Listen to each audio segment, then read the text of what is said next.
ਸਤਿ ਸ਼੍ਰੀ ਅਕਾਲ। ਸਤਿ ਸ੍ਰੀ ਅਕਾਲ ਜੀ। ਸਤਿ ਸ੍ਰੀ ਅਕਾਲ। ਸਭ ਤੋਂ ਪਹਿਲਾਂ ਇਹ ਦੱਸੋ ਕਿ ਤੁਹਾਡਾ ਨਾਂ ਕੀ ਹੈ ਤੇ ਚੜ੍ਹਦੇ ਪੰਜਾਬ ਚੋਂ ਕਿਹੜੀ ਥਾਂ ਤੋਂ ਆਏ? ਮੇਰਾ ਨਾਮ ਮਹਿਕ ਰਾਜ ਸਿੰਘ ਹੈ। ਅਸੀਂ ਇੰਡੀਆ ਤੋਂ ਆਏ ਹਾਂ। ਪੰਜਾਬ ਦੇ ਨਾਲ ਦਾ ਜਿਹੜਾ ਸੂਬਾ ਹੈਗਾ ਉੱਤਰਾਖੰਡ, ਨਵਾਂ ਸੂਬਾ ਕ੍ਰੀਏਟ ਹੋਇਆ ਉੱਤਰ ਪ੍ਰਦੇਸ਼ ਤੋਂ। ਉੱਤਰਾਖੰਡ ਦੇ ਅਸੀਂ ਵਸਨੀਕ ਹਾਂ ਔਰ ਇੱਥੇ ਨਨਕਾਣਾ ਸਾਹਿਬ ਦੀ ਧਰਤੀ ਤੇ ਅਸੀਂ ਪਹਿਲੀ ਦਫਾ ਆਏ ਹਾਂ। ਵਾਹਿਗੁਰੂ ਜੀ ਦੀ ਕਿਰਪਾ ਹੋ ਗਈ, ਕਿਉਂਕਿ ਰੋਜ਼ ਅਰਦਾਸ ਕਰੀ ਦੀ ਹੈ ਸਵੇਰੇ ਸ਼ਾਮ ਕਿ ਜਿਨ੍ਹਾਂ ਗੁਰੂ ਧਾਮਾਂ ਤੋਂ ਪੰਥ ਨੂੰ ਵਿਛੋੜਿਆ ਗਿਆ ਉਹਨਾਂ ਦੇ ਖੁੱਲ੍ਹੇ ਦਰਸ਼ਨ ਦੀਦਾਰੇ ਦੀ ਸਾਨੂੰ ਸੁਭਾਗ ਪ੍ਰਾਪਤ ਹੋਏ। ਅਤੇ ਅੱਜ ਵਾਹਿਗੁਰੂ ਜੀ ਨੇ ਸੁਣਿਆ, ਅਸੀਂ ਨਨਕਾਣਾ ਸਾਹਿਬ ਦੇ ਦਰਸ਼ਨ ਕੀਤੇ। ਉਸ ਤੋਂ ਬਾਅਦ ਪੰਜਾ ਸਾਹਿਬ ਹਸਨ ਅਬਦਾਲ ਉਸ ਗੁਰੂ ਧਾਮ ਦੇ ਦਰਸ਼ਨ ਕੀਤੇ। ਹੁਣ ਇੱਥੇ ਡੇਰਾ ਸਾਹਿਬ ਅਸੀਂ ਦਰਸ਼ਨ ਕੀਤੇ ਨੇ। ਇੱਥੇ ਰਾਤ ਹੀ ਸਟੇ ਆ। ਸਵੇਰੇ ਨੌਰੋਵਾਲ ਕਰਤਾਰਪੁਰ ਸਾਹਿਬ ਉੱਥੇ ਦਰਸ਼ਨ ਹੋਣੇ ਨੇ। ਉਸ ਤੋਂ ਬਾਅਦ ਸਾਡੀ ਵਾਪਸੀ ਹੈ। ਕਿਵੇਂ ਦਾ ਲੱਗਾ ਸੀ ਜਦੋਂ ਬੰਦਾ ਆਪਣੇ ਧਰਮ ਦੇ ਸਭ ਤੋਂ ਜਿਹੜੀ ਮੋਹਤਬਰ ਹਸਤੀ ਹੁੰਦੀ ਹੈ, ਸਭ ਤੋਂ ਜਿਹੜੀ ਵੱਡੀ ਹਸਤੀ ਹੁੰਦੀ ਹੈ, ਉਹਦੇ ਚਰਨਾਂ 'ਚ ਜਾ ਕੇ ਆਪਣਾ ਮੱਥਾ ਟੇਕਦਾ ਹੈਗਾ ਹੈ? ਉਦੋਂ ਤੁਹਾਡੇ ਕਿਹੋ ਜਿਹੇ ਜਜ਼ਬਾਤ ਸੀ? ਗੁਰੂ ਨਾਨਕ ਜੀ ਦੀ ਪਾਵਨ ਧਰਤੀ ਤੇ ਪੈਰ ਕਦਮ ਰੱਖਦੇ ਹੀ ਸਾਨੂੰ ਇਹ ਮਹਿਸੂਸ ਹੋਇਆ ਕਿ ਸਾਨੂੰ ਅੱਜ ਉਹ ਚੀਜ਼ ਮਿਲੀ ਹੈ ਜਿੰਦੇ ਵਾਸਤੇ ਸਾਡੇ ਕੋਲ ਕੋਈ ਅਲਫਾਜ਼ ਨਹੀਂ ਕਿ ਅਸੀਂ ਕਹੀਏ। ਕਿਉਂਕਿ ਇੱਕ ਬੇਸ਼ੁਮਾਰ ਕੀਮਤੀ ਹੀਰੇ ਜਿਸ ਤਰ੍ਹਾਂ ਕਿਸੇ ਨੂੰ ਮਿਲ ਜਾਂਦੇ ਨੇ ਨਾ, ਕਿਉਂਕਿ ਸ਼ਬਦ ਹੀ ਨਹੀਂ ਹੈਗੇ ਸਾਡੇ ਕੋਲ, ਕੋਈ ਅਲਫਾਜ਼ ਹੀ ਨਹੀਂ ਹੈਗੇ। ਗੁਰੂ ਨਾਨਕ ਜੀ ਨੇ ਸਾਡੇ ਤੇ ਅਪਾਰ ਕਿਰਪਾ ਕੀਤੀ। ਉਹਨਾਂ ਦੀ ਕਿਰਪਾ ਸਦਕਾ ਸਾਡੀ ਅੱਜ ਮੁਰਾਦ ਪੂਰੀ ਹੋਈ।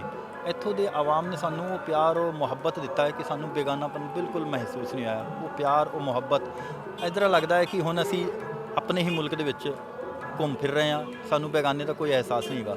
ਔਰ ਇਹ ਵਾਹਿਗੁਰੂ ਅੱਗੇ ਅਰਦਾਸ ਕਰ ਰਹੇ ਹਾਂ ਕਿ ਇਹ ਜਿਹੜਾ ਪਿਆਰ ਮੁਹੱਬਤ ਦੋਵਾਂ ਮੁਲਕਾਂ ਦੀ ਆਵਾਮ ਦੇ ਵਿੱਚ ਇਸ ਤਰ੍ਹਾਂ ਹੀ ਬਰਕਰਾਰ ਰਹੇ, ਬਲਕਿ ਦਿਨ ਦੁੱਗਣਾ ਤੇ ਰਾਤ ਚੌਗੁਣਾ ਹੋਵੇ। ਔਰ ਵਾਹਿਗੁਰੂ ਕਰੇ ਕਿ ਇੱਥੇ ਹਰ ਸਾਲ ਆਉਣ ਦਾ ਸਾਡਾ ਮਨ ਕਰਦਾ ਹੈ ਔਰ ਪਰਮਾਤਮਾ ਕਰੇ ਉਹ ਮੁਰਾਦ ਵੀ ਸਾਡੀ ਪੂਰੀ ਹੋਵੇ।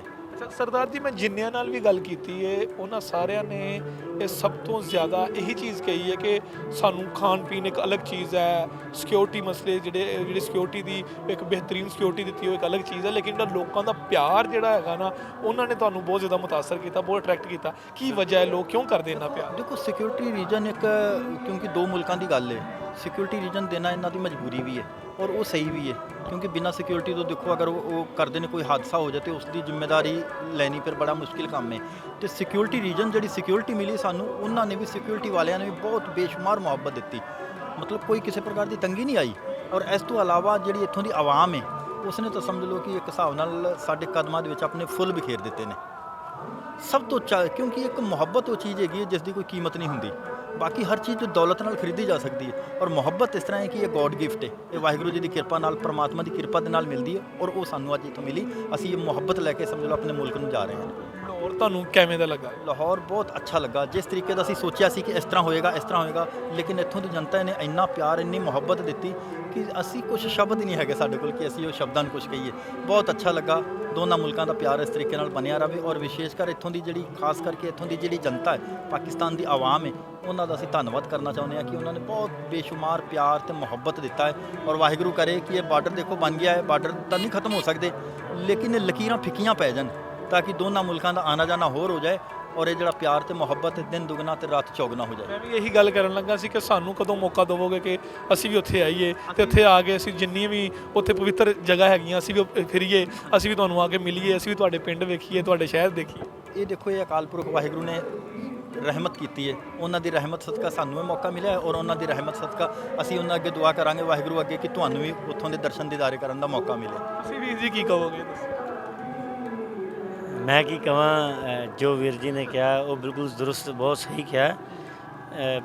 ਕਦੀ ਸੋਚਿਆ ਵੀ ਨਹੀਂ ਸੀ ਵੀ ਇੱਥੇ ਪਾਕਿਸਤਾਨ ਆਵਾਂਗੇ, ਕਿਉਂਕਿ ਜਿਸ ਤਰ੍ਹਾਂ ਦੀਆਂ ਗਲਤ ਫਹਿਮੀਆਂ ਲੋਕਾਂ ਦੇ ਮਨਾਂ ਵਿੱਚ ਪਾਈਆਂ ਹੋਈਆਂ ਨੇ, ਜੋ ਦਿਖਾਇਆ ਜਾਂਦਾ ਮੀਡੀਆ ਦੇ ਰਾਹੀਂ, ਇਸ ਤਰ੍ਹਾਂ ਇੱਥੇ ਕੁਝ ਵੀ ਨਹੀਂ। ਬੜਾ ਹੀ ਪਿਆਰ, ਸਤਿਕਾਰ, ਆਪਣਾਪਨ ਮਹਿਸੂਸ ਹੋਇਆ ਇੱਥੇ ਆ ਕੇ ਔਰ ਕਿਸੇ ਚੀਜ਼ ਦੀ ਤੰਗੀ ਵੀ ਨਹੀਂ।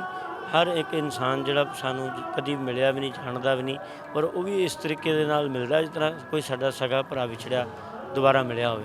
ਔਰ ਇਹਨਾਂ ਮਤਲਬ ਕੋਈ ਸ਼ਬਦਾਂ ਵਿੱਚ ਕਿਹਾ ਨਹੀਂ ਜਾ ਸਕਦਾ। ਬਿਲਕੁਲ ਠੀਕ ਕਹਿ ਰਹੇ ਹੋ ਕਿ ਮੈਂ ਇਸ ਦੇਸ਼ ਦਾ ਨਾਗਰਿਕ ਹਾਂ, ਮੈਂ ਇੱਥੇ ਬੈਠਾ ਹੋਇਆ ਹਾਂ। ਉਸ ਦੇਸ਼ ਦਾ ਜਿਹਨੂੰ ਮੈਂ ਜਾਣਦਾ ਹੀ ਨਹੀਂ, ਮੇਰੀ ਉਹਦੇ ਨਾਲ ਕੀ ਦੁਸ਼ਮਣੀ? ਮੇਰਾ ਤਾਂ ਉਹਦੇ ਨਾਲ ਮੁਹੱਬਤ ਦਾ ਰਿਸ਼ਤਾ ਹੋਣਾ ਚਾਹੀਦਾ ਜਿਹਨੂੰ ਅਸੀਂ ਨਹੀਂ ਜਾਣਦੇ। ਅਤੇ ਵੈਸੇ ਵੀ ਅਗਰ ਅਸੀਂ ਪੰਜਾਬ ਦੀ ਗੱਲ ਕਰੀਏ ਤਾਂ ਚੜ੍ਹਦਾ ਪੰਜਾਬ ਆ ਜਾਂ ਲਹਿੰਦਾ ਪੰਜਾਬ ਆ, ਫਰਕ ਤਾਂ ਬਹੁਤ ਘੱਟ ਹੈਗਾ।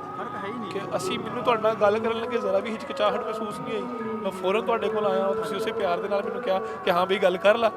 ਅਗਰ ਮੈਂ ਕਿਸੇ ਹੋਰ ਦੇਸ਼ 'ਚ ਹੁੰਦਾ ਤਾਂ ਮੈਂ ਜਨਾਬੇ ਵਾਲਾ ਲਫ਼ਜ਼ ਅੰਗਰੇਜ਼ੀ ਦਾ ਸੋਚਦਾ ਜਾਂ ਮੈਂ ਅਰਬੀ ਦੇ ਲਫ਼ਜ਼ ਸੋਚਦਾ, ਤੇ ਇਹ ਤਾਂ ਸਾਡੀ ਜ਼ੁਬਾਨ ਹੀ ਇੱਕ ਹੈਗੀ ਆ।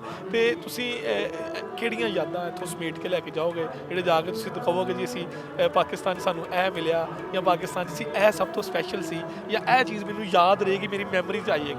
ਬਿਲਕੁਲ ਜਦੋਂ ਅਸੀਂ ਨਨਕਾਣਾ ਸਾਹਿਬ ਗਏ ਹਾਂ ਤੇ ਆਪਣੇ ਘਰੋਂ ਆਇਆ ਸਾਨੂੰ 2-3 ਦਿਨ ਹੋ ਚੁੱਕੇ ਸੀ। ਪਰਿਵਾਰ ਨਾਲ ਗੱਲਬਾਤ ਵੀ ਨਹੀਂ ਹੋ ਰਹੀ ਸੀ ਕਿਉਂਕਿ ਸਿਮ ਉੱਧਰ ਦੇ ਸੀਗੇ, ਇੱਧਰ ਆ ਕੇ ਬੰਦ ਹੋ ਗਏ।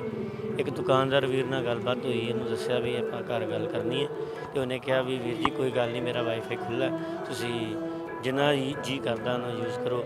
1-2 ਘੰਟੇ ਨਹੀਂ, ਲਗਾਤਾਰ ਅਸੀਂ ਉੱਥੇ 3 ਦਿਨ ਰਹੇ ਹਾਂ। ਤੇ ਉੱਥੇ ਜਦੋਂ ਵੀ ਆਉਣਾ ਤਾਂ ਉਹਨੇ ਹੱਸ ਕੇ ਕਹਿਣਾ ਕਿ ਵਾਈਫਾਈ ਯੂਜ਼ ਕਰਨਾ, ਮੈਂ ਕਿਹਾ ਹਾਂ।